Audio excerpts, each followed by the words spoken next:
How's it going, everybody? Bryan Alvarez here on Wrestling Observer Live. We are here every day, Monday through Friday, noon Pacific 3 Eastern, Sunday 3 Pacific 6 Eastern. Well, it's Friday here in this program. You know what that means. In the second segment of the show today, we'll be joined by Dave Meltzer talking about the big stories from the latest edition of the Wrestling Observer newsletter. Checked out the Observer yet? Went up yesterday, last night actually, this morning. A lot of big stories in there, including updates on WrestleMania, Cody Rhodes, and more, which we will talk about on this program here as well. We have got Revolution, Fallout, Dynamite ratings from this past Wednesday night. We'll tell you the good and the bad of that number, as well as Jeff Hardy appearing on Rampage tonight. We have a full lineup for Rampage, no spoilers, but we will give you the lineup for that show. And also the lineup for the SmackDown show, which is, whatever, it's wacky.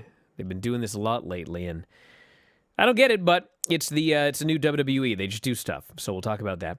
We got new planned matches for WrestleMania 38. I have the 5 matches for Night 1.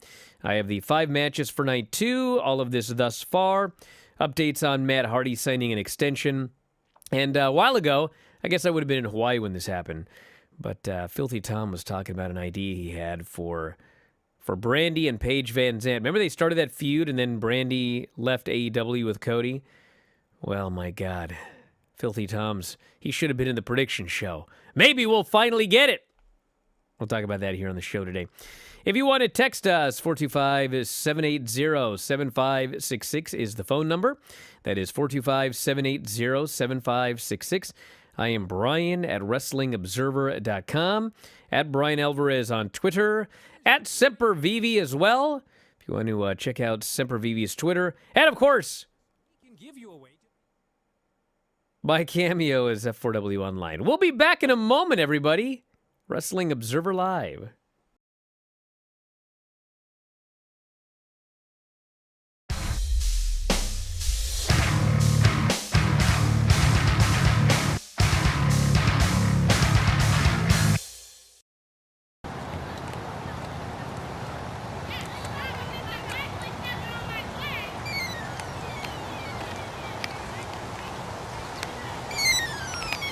Green Hill.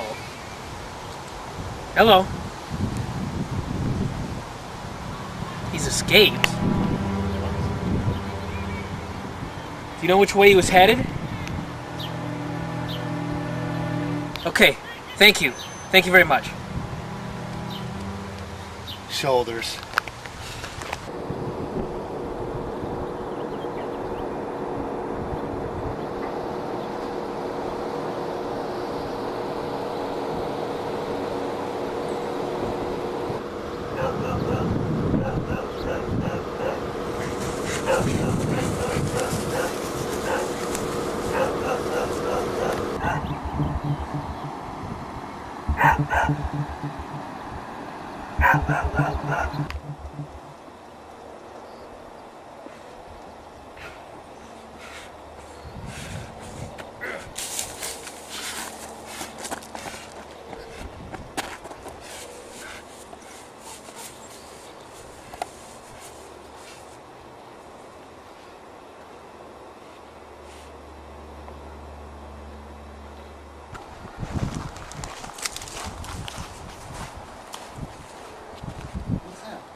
He's been here.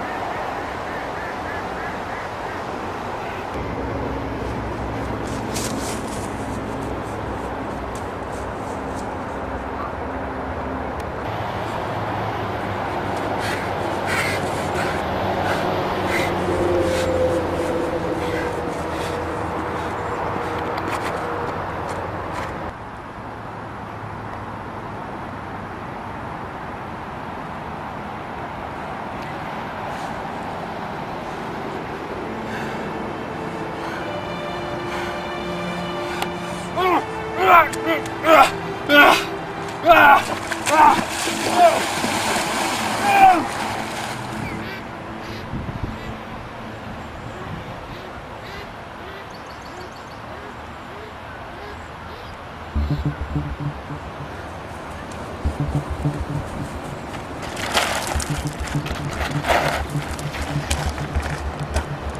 Vinny's straitjacket. You're getting close.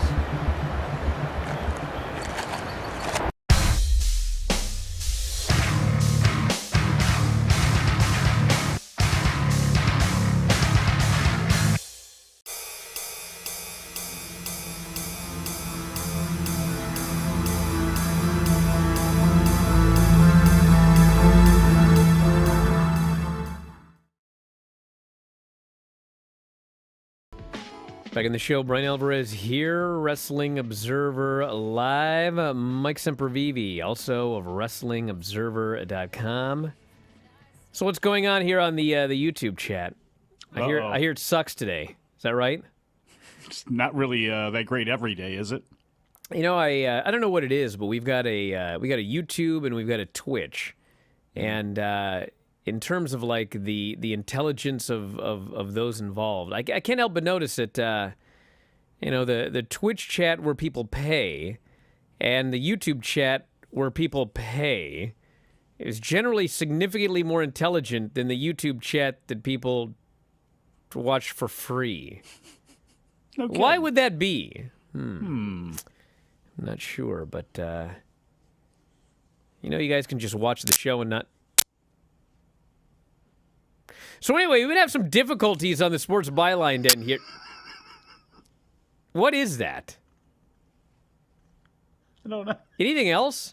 That actually might. Yeah, there will be. Don't worry. I'm muting you for a second, Mike, because I actually think it might be your channel. Might be on my end. So if it is, switch to the other channel real quick. All right, we'll handle that. Yeah, those are some horrible lines on that waveform there. Well, let's get to the news while Mike switches this out here. Wednesday night's Revolution Fallout edition of Dynamite averaged 945,000 viewers on TBS, down 2.2% from last week.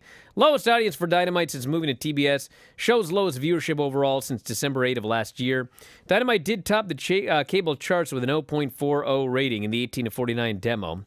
That's up 14.3% from last week. Ties the show's fifth highest ratings in the category since the move to TBS. Second place for the night NBA game, 0.38 rating, 18 to 49. Tucker Carlson. Apparently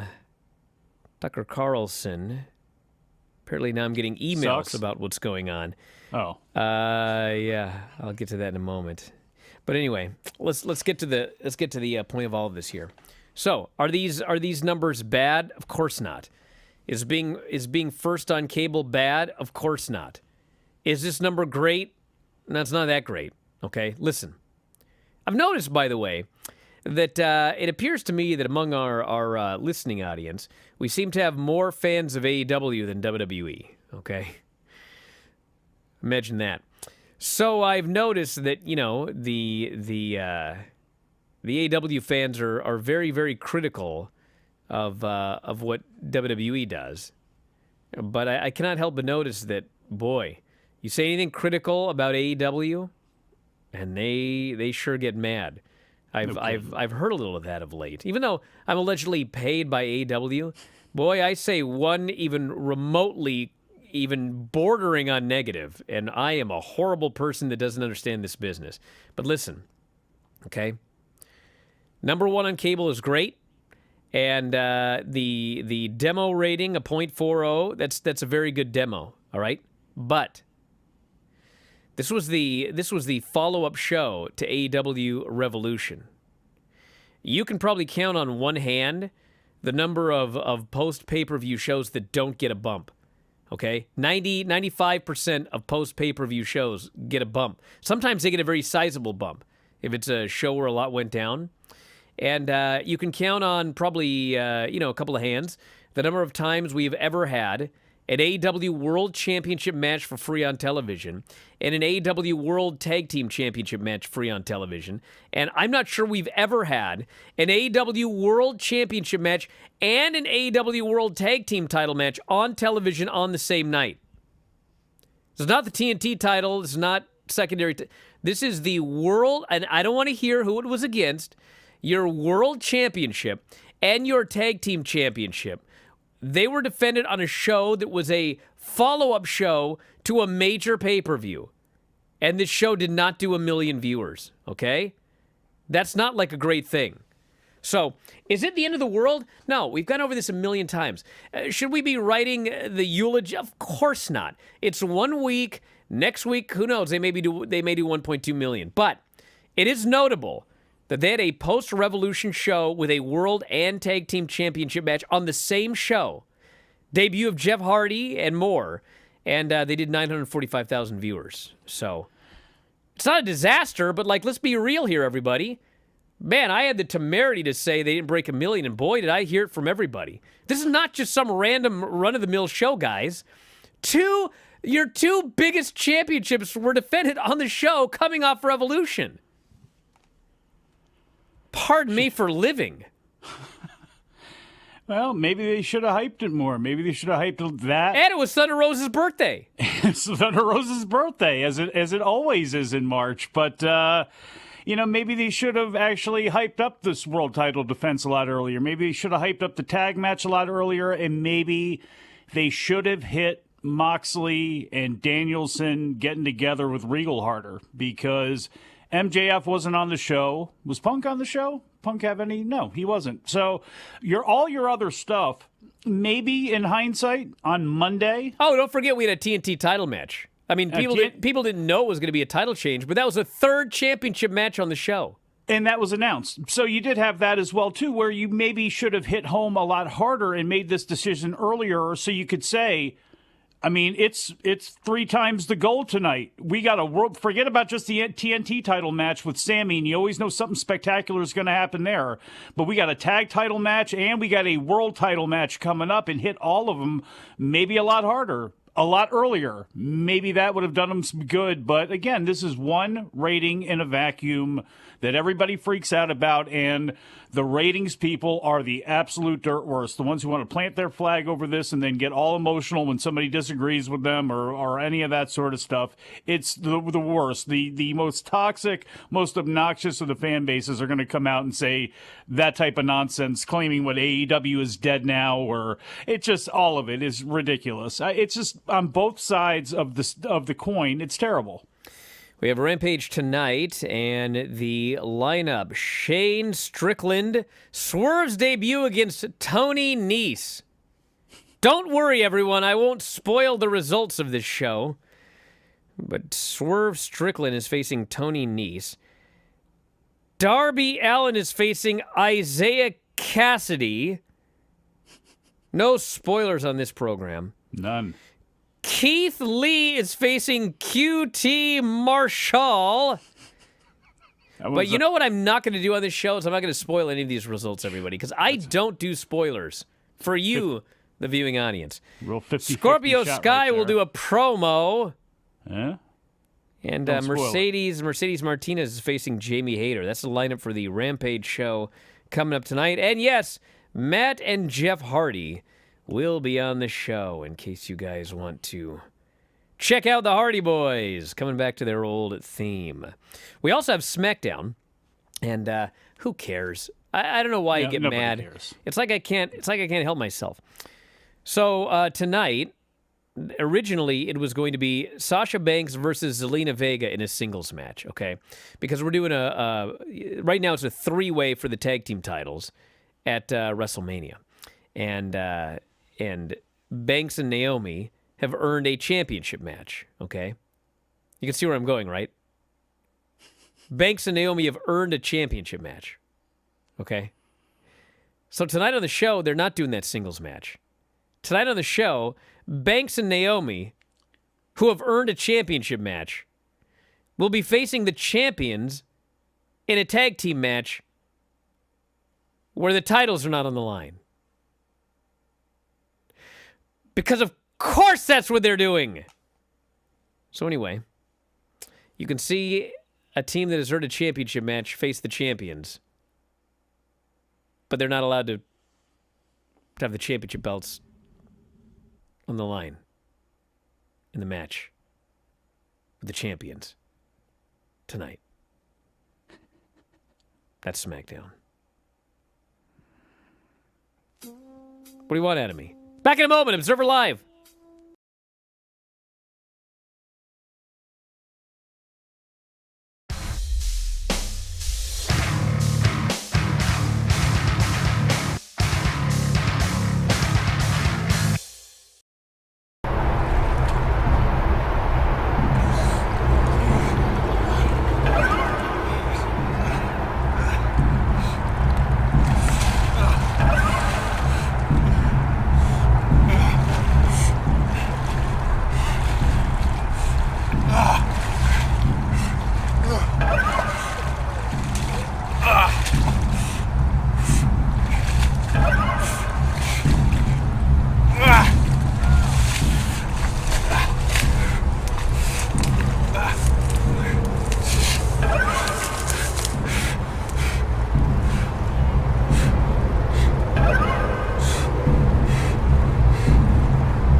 No fish can swim this far upshore. Yeah.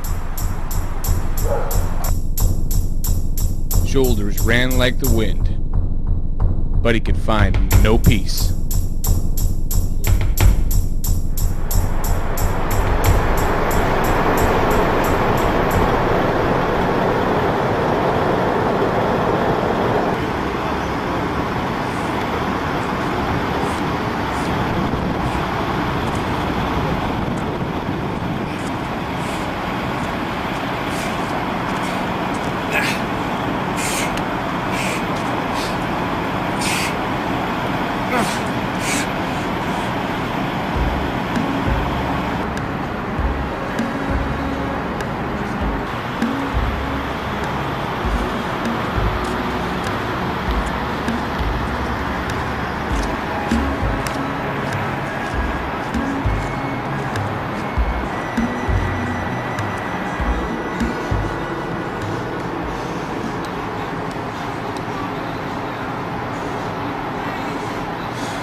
Bryan Alvarez here, Wrestling Observer Live. Mike Sempervive, also of WrestlingObserver.com. Dave Meltzer joining us here today, talking the newest issue of the Wrestling Observer newsletter, which is available with your subscription to WrestlingObserver.com. So we just plug Wrestling Observer, and we talk about the radio shows, the podcasts, the archives, 13,000 archived episodes.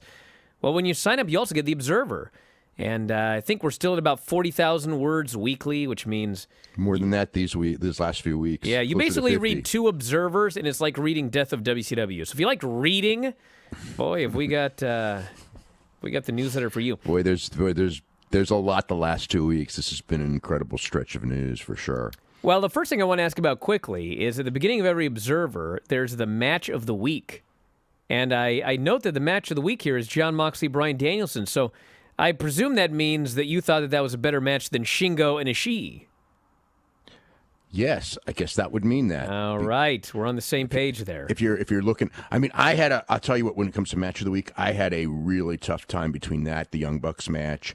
Shingo Ishii, I thought was just below those two. Honestly, I thought the Punk match with MJF was below that, but to the readers, the Punk and MJF match was actually voted the best match of the pay-per-view. Wow. Yeah, but that pay-per-view had a lot of candidates for best match. You know, it was down when that Jericho and Kingston match and Hangman and Adam Cole match is like your whatever it was, 4th and 5th best match on a pay-per-view. That sure says something about a pay-per-view, because there are very few pay-per-views that either of those two matches wouldn't win best match by a lot in. Okay, so there are a bunch of stories here this week, but the one everyone's been asking about today involves Cody. What is going on with Cody Rhodes? You know, there's still nothing. I mean, I've heard a lot of rumors, but there's nothing that I really want to talk about until I get more stuff confirmed. But I think the basic situation is this. On Monday's Raw show, if he's there, that means he's signed, obviously. If they start an angle with Seth Rollins with somebody, and it's not Cody Rhodes, that means it fell through, at least as far as that goes. Because Cody Rhodes and Seth Rollins was the match that Cody Rhodes was going to debut on at WrestleMania. So there's your answer. I mean, as far as like what he's doing, we don't know. I mean, that match was considered for sure. It was on the list, but then there was a snag in the negotiations, and I don't know where the snag, where things have come. Obviously, they've probably talked a lot since it first was a snag. So we'll see Monday, I guess, or maybe we'll find out before Monday. But I would say Monday at 10 o'clock or at 11 o'clock when that show's over, 11, you'll know you'll know if he's in. If they do nothing with Seth at all on that show and don't lead him to a direction, that tells you that they expect him, but he wasn't there. And obviously, if Seth goes with somebody else, then you know that they've given up on him for right now. And obviously, that would mean that yes, given up for right now. So for right now, there's nothing. This would all be about Monday. Is all about whether he's facing Seth at WrestleMania. It doesn't mean that like. If Seth, starts feuding with whoever, that he's like not coming into the company. This is just strictly for WrestleMania build Monday. Right. And there's there's no guarantee of anything. I mean, like people go like, well, could he go back to AEW? Of course he could. He's a star. Nobody's turning away stars right now unless there's like political reasons. As far as that they can't come in. I mean. We're in a very competitive wrestling environment, and Cody Rhodes is a very valuable person, even though some people don't want to hear that. And both sides would love to have him for that very reason.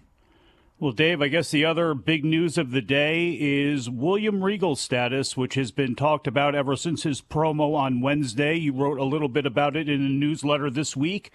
And apparently a little bit before the show, William Regal responded to some things on Twitter, I guess, as well, talking about the rumor mill and gossip about his health. Can you kind of shine a little bit of light on what you know about his condition right now and anything about that promo that was done on Wednesday?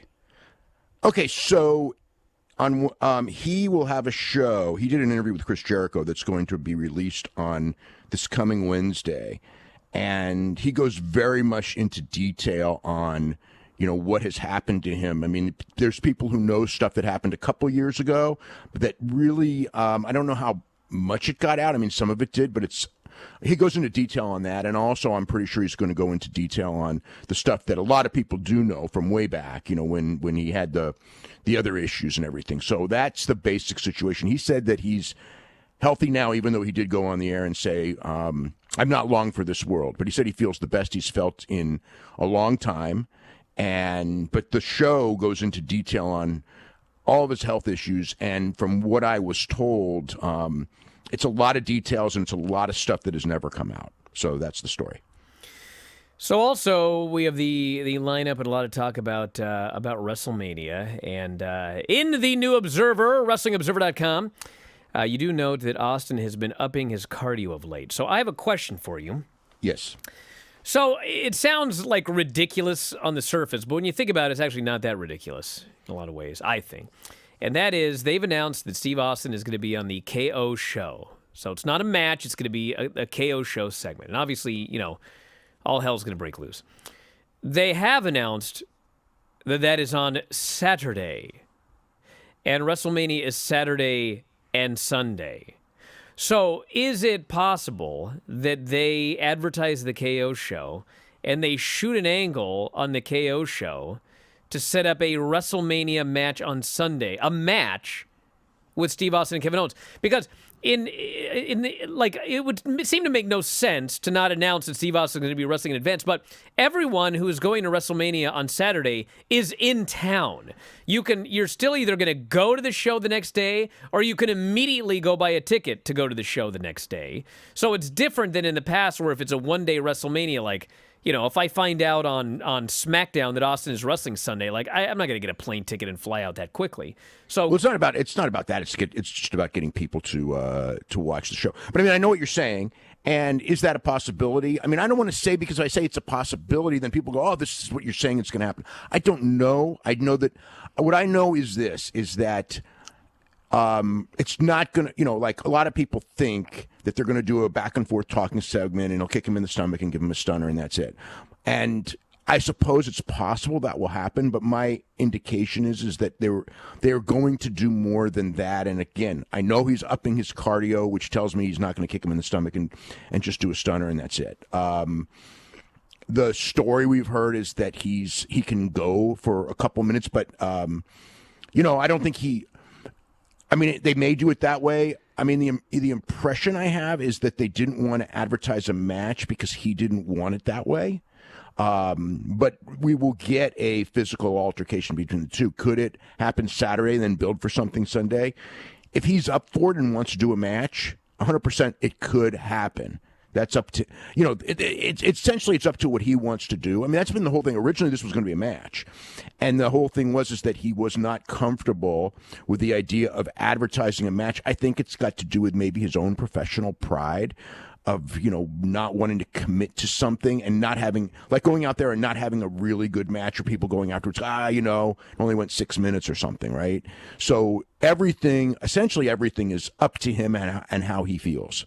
But Dave, who is this for then? I can understand WWE wanting to have the idea of having Austin come back in a match, but if Austin's just announced and people know he's going to do something, which is the stunner, at this point, was anybody really clamoring to see Steve Austin back? Is any of this for him wanting to do it, or is this? No, this outside... is them. This is them trying to put together, you know what I mean? The biggest WrestleMania they can, and with The Rock unavailable, Steve Austin, is the biggest star that they could bring back. So it was just they wanted him on the show. He was always going to do something on the show anyway, but it's how much is he willing to do? And then he's going to do exactly what he's willing to do. So as far as the rest of the Mania card, we got 5 matches both nights thus far. And, I think one of the big questions is how long are these shows going to be? And I keep having people tell me, they're not going to be as long as you think. They're not going to be as long as you think. But, it's WrestleMania, and people are flying in, and they're going in those buildings. And I just have this feeling that they're not going to do, these 2 short shows. I think we're going to... No. I'm sure that they'll be 3.5 hours plus. I think the idea... Actually, I talked to one of the top guys in the company, and it was actually 3.5 hours was kind of because this was before they officially announced it, but remember I told you that they were definitely going to do 2 nights. It was the discussion was 3.5 hours each night. That doesn't mean that they may go 4, once they get there and just feel like it. But the idea is certainly not to go more than 4, put it that way. 3.5 hours I think was the optimum of what they were looking at, rather than 6 or 7, which is what they're trying to avoid by doing 2 shows. And quickly here, because you can read it yourself in the New Observer, but what's new on Ring of Honor? That's the top story this week. Well, we just kind of go through all the different possibilities. There's nothing, they're working through everything. They did the sale, as quick as they could, and now they're trying to figure out exactly what they're going to do. And the key is Tony Khan's going to be booking a show on April the 10th, which isn't very far away, which is going to be a Ring of Honor pay-per-view. So, we're going to have and we don't have a lineup. and it's going to be very tricky, to put together a lineup. Is he going to send a whole bunch of? I would presume that there'll be a bunch of AEW guys on the show, just because there's nobody, like as in zero people under Ring of Honor contract. All right, well, hold that thought. We have to head to a break, everyone. Thanks, Dave. We'll plug the Observer when we come back from the break. Wrestling Observer Live.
Okay. No, thank you. Bye. We're going to see him again, aren't we?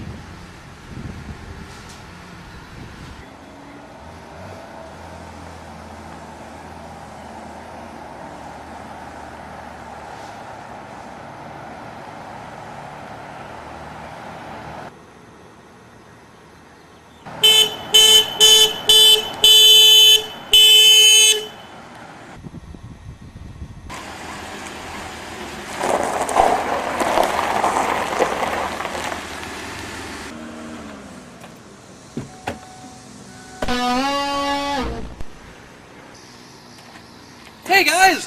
What's up? Vince, what in the hell are you wearing? I was down on my luck. I was desperate. I was covered with snakes and twigs and swamp water. And then this little old lady, she gave me a $1 bill. And I took that $1 and I went into a casino and I turned $1 into $1 million. And now I am rich and I'm hungry. So hop on the ride, boys, because dinner's on Vinny V.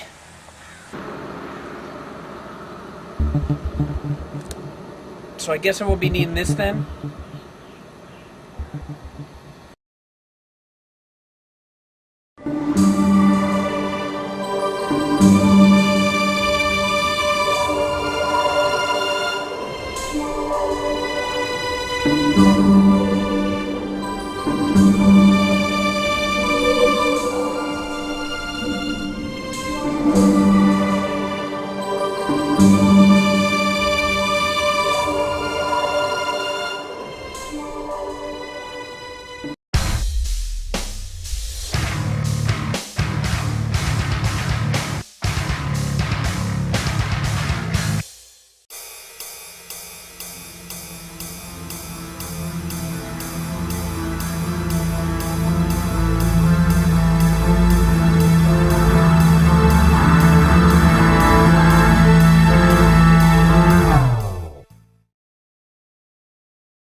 Bryan Alvarez here, Wrestling Observer Live. Mike Sempervive, also of WrestlingObserver.com. You know, I can't help but notice.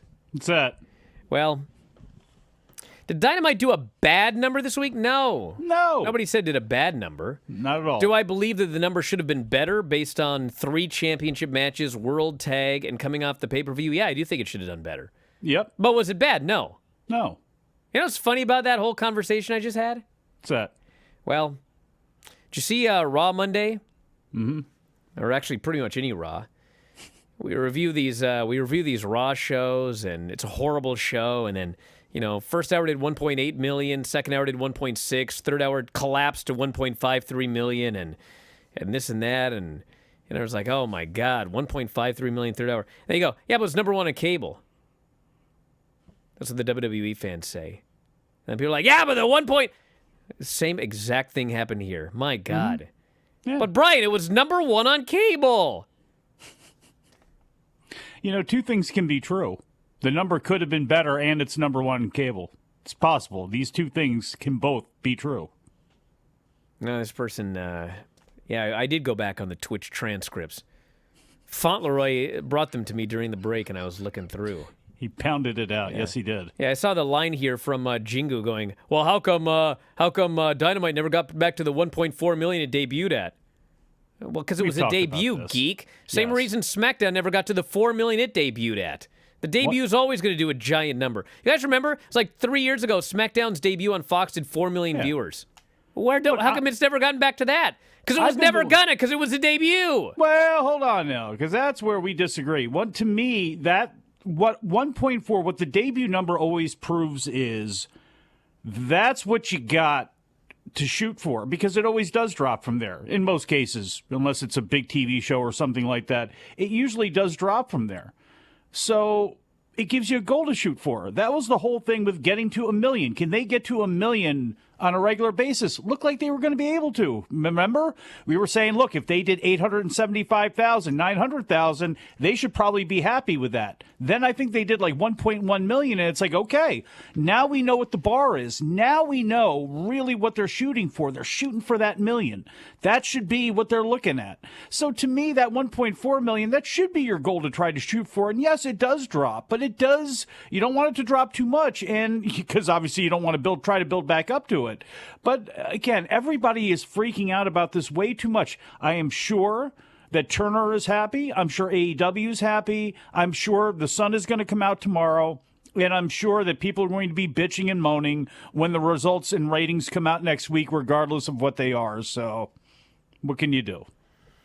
Another thing is all that 1.4 million tells you is that's how many people watched live that night.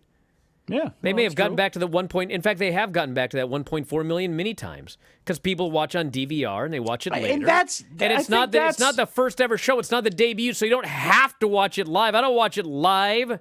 Well, probably the same thing with SmackDown. You don't think SmackDown's got 4 million people watching it every Friday? Of course they do. If people want to bitch about these numbers so badly, we talked about this a while back about they should not hyper-focus. People should not hyper-focus on these numbers every week. But if they are going to do that, at least wait a couple of days until these +3s and +7s and all that stuff come out, because it does give you an idea, okay, in this environment that we're all living in right now, especially people who skew younger, who do rely on DVRs and have no problem watching it on the fly on their phone if they miss it the night before and all this other stuff, like, at least that gives you a better idea from both companies of how much interest is in that product if people are getting back to it. That's why they measure +3 numbers. That's why those numbers actually matter. So maybe that's where some of the focus should be from these psychopaths that really want to plant their flag over this stuff week after week.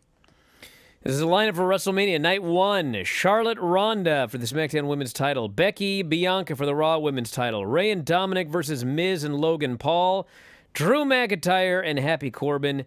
And Kevin Owens and Steve Austin will be doing a KO show. Night 2, Brock Lesnar and Roman Reigns. Pat McAfee and Austin Theory. Sami Zayn and Johnny Knoxville. AJ Styles and Edge. And we've got Carmella and Zelina versus Sasha and Naomi, and Rhea and Liv, and maybe, according to the new issue of The Observer at WrestlingObserver.com, a fourth team as well. Naomi and somebody. No, Natalia and somebody. I don't know who that would be. Let me ask you a question. Hold on. Before you ask that question. All right. I promised I would plug it, and I forgot. WrestlingObserver.com, everybody. Sign up today. New Observer. 45,000 words. 45,000 words. You know, the first edition of Death of WCW was only 80,000 words? So literally, in 2 Observers, 2 weeks, Dave writes more than the entire early edition, the first edition of Death of WCW. So if you're a big fan of wrestling, you like to read about it, and you want to know all the scoops before they show up on Reddit, or this show, WrestlingObserver.com, read The Observer every week, plus you get 13,000 shows. You can't go wrong at WrestlingObserver.com. Whereas if you've been on the chats, you actually can go wrong Twitch or YouTube. So he used to promote it. It's the size of a small book. That's how he used to actually promote the newsletter. Actually, it's much larger than a small book. I read small books to my children. This is like the entire Blast-Off Readers Backyard Animals series, all in one book, but it's about wrestling and not about wombats. Tully Blanchard? A golden book of its own there. But Now, what's your question? I can't even remember what it was now. Great question. I'll tell you what I was thinking. I brought up that thing with Dave about how, what if Steve Austin does a thing and then does the match the next night? Listen, you idiots, I'm not reporting that. I'm asking a question. Because to me, and I could be wrong here, I look at these two cards, and night one is much stronger. So why isn't Austin on night two? That's the card that I think needs more help. I mean, unless you're so into seeing the 95th Roman Reigns-Brock Lesnar match. I mean, the only other big match really on that night is AJ and Edge. That'll be a great match. And that to me, that's the reason why, because Brock and Lesnar or Brock and Reigns are on that show. That's actually where I would want Austin, for that second night, just to have them with him. I don't know. To me, that flows a lot better than to have it, but maybe they have some sort of big idea. Who knows? Maybe it's Shane's big return. Matt Hardy has announced a contract extension. Good timing. You think he was going to say no? It would have been funny if his brother showed up and then he left. I'm out. I never liked that guy anyway. Cody, what are we doing now? So anyway, they're going to be around for a while. I'm very happy to extend my contract with AEW, said Hardy. I'm going to be there a little while longer, and they matched myself and Jeff's contracts up, which is very cool. What does that mean? It means they're making the same money. Okay. Or no, they're probably leaving at the same time. Ah. That would be nice. It's actually way too nice for me to be. Why would you want to give that leverage up? Actually, for Tony, I guess it doesn't matter. Doesn't care. Who cares, I guess. But there you go. And see, again, the promotion that I guess wrestlers want to work for, AEW, certainly a little easier to deal with than Vince, I guess, right now. We also got this. Paige Vanzant's bare-knuckle fighting career is not over yet. The 27-year-old still expected to continue competing for bare-knuckle fighting championships. She has fought twice for the promotion. Paige is still under contract. BKFC, officials said. BKFC. That's my type of fighting promotion. Companies will work together to build her career. Yeah, the companies are going to work together to build her career. So Filthy she's doing all right. Filthy might be all right. He might be right in the end. What? Paige Vanzant and Brandy for bare knuckle fighting. Oh my God! Wasn't that his idea? I may have been. Now they can do it. Certainly one of his ideas for the two of them, surely. But I don't. Let me tell you something. Her punches, then, in that case, better look real damn good. You know what I'm saying? She better be knocking out Red Velvet with one shot if she's up there bare-knuckle fighting. And granted, I know she hasn't won a fight yet, but you're bare-knuckle fighting. So your fists better look real good if you're going to throw punches. Otherwise, you better resort to forearms and teaching her elbows. And well, actually, maybe not elbows, too, for somebody who's untrained. But, forearms and things like that, then. Because if her punches suck, that's going to be real disappointing. Oh, man, everyone's talking about KFC. Well, you want me to talk about KFC? Because I could talk about KFC for a while. You haven't switched to Popeyes? So this person here says Burger King and KFC sounds like a heart attack waiting to happen. You want to hear about a heart attack waiting to happen? Yeah. KFC used to have this sandwich. I don't think they have anymore because I haven't been there forever. Oh, the Double Down? I think it was called the Double Down. Yeah, it was a chicken sandwich. You guys know what a chicken sandwich is? Mm-hmm. Love them. It's a sandwich with chicken in it. Okay. Mm-hmm. So what's a sandwich? Well, it's bread with stuff in the middle, not the Double Down. This was a chicken sandwich where instead of a bun, they used chicken. So it was fried chicken with fried chicken in the middle of it. Double Down. I went and ate one once. Really? I sure did. But that was the Double Down. And then the other thing, I hate to break kayfabe here, but it is a wrestling show, so I'm going to break kayfabe for all of you. You ever gone to Kentucky Fried Chicken? They talk about the 11 herbs and spices. Yeah. All right. Well, when I was younger, back when you had to go to the bookstore to get a book, they didn't have Kindles or anything. They had a series of books, and the first one was called Big Secrets. And then there was Bigger Secrets. And then the last one was, you want to guess? Yes.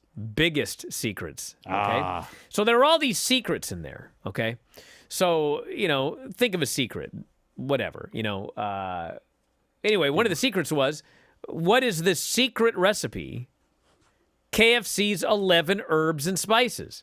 Because they always claim that they had a secret recipe, 11 herbs and spices, okay? So biggest secret whichever it was, they were going to figure out the secret. What is the secret recipe? 11 herbs and spices to make Kentucky Fried Chicken taste so good. So what they did was they went and they got Kentucky Fried Chicken, and they took the breading off, and they sent it to a food lab.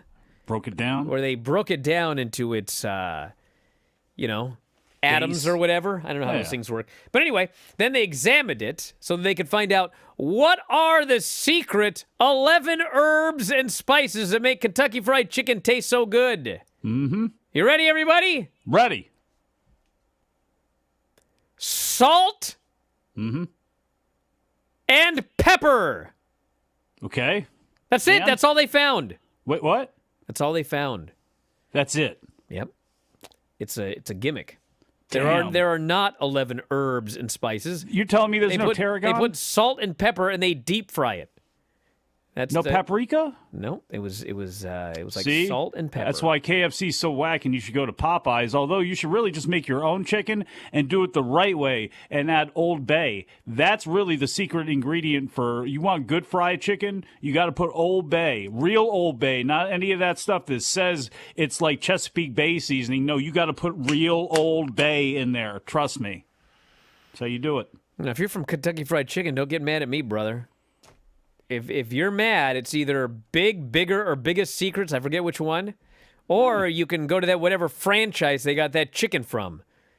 Maybe they'd run out of the 11 herbs and spices that day. That might have been what happened.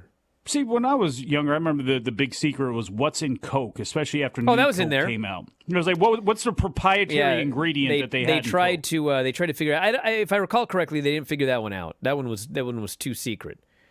But they did. I learned a lot about Coke. Like allegedly, there's only 2 people that know the actual formula for Coke at any given time.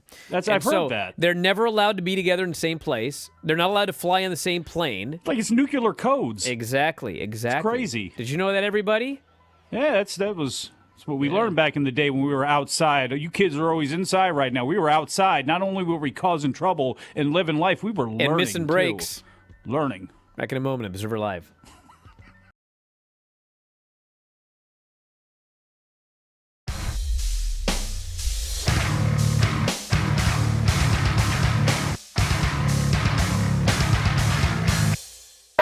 Your next contest this evening is a hair versus hair match.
I know we've run off all the listeners because everyone's out getting chicken now. I really want some, too. But if you're here for the final 2 minutes, this person here says, do you think they are turning the Dark Order after that segment with Hangman? I can't imagine they would, but they seemed hurt that Hangman did not pick them to tag with him. Well, quite frankly, everybody, I realize that the Dark Order may end up being career babyfaces. But at the end of the day, they're the Dark Order. You know what I'm saying? I mean, they've turned a lot of people heel in the history of wrestling, and, you know, maybe it's time for them to go heel. Or maybe not. Maybe they'll never be booed. It's hard to say. Hey, you know, I don't think it's impossible. Let's put it that way. Maybe it is, but in that realm, look, the Young Bucks didn't help Kenny Omega because they didn't want to go against Hangman. But the way it looks is Omega's going to come back and team with them, and they didn't turn babyface. Same thing with the Dark Order. Maybe they're not there for Hangman, and maybe that disappoints some people. But, you know, there's some storyline that they can play where they don't have to be bad guys. And if they are, then maybe it's time to split off 10. Know what I mean? 10 or Anna Jay in that case maybe ought to go to the other side. Well, I mean, if you're going to turn them heel, bro, I think so. You never taught kids. What? Yeah. What? That little bloke can be a heel, brother. Trust me. I'm Trust trying. me. 10 can be a heel right now, or -1. Well, let me tell you. I don't know about 10. I can tell you right now, 14. That's a heel. That is an all heel, all day, all night heel. 14. Deal with it, brother. Oh, you got double coming for you, brother. Oh, I'm well aware. I'm gonna worry about it when the time comes. Not now. Now they're really cute. Yeah, I got to worry. So was mine. Yeah. Look at it So now. I'm gonna enjoy it while I can. Look just like his mother. Wild. My hair will turn totally white later. We're out of time. Thanks, Mike, as always. Callers and listeners, over to the studio. Go eat some chicken. Wrestling Observer Live.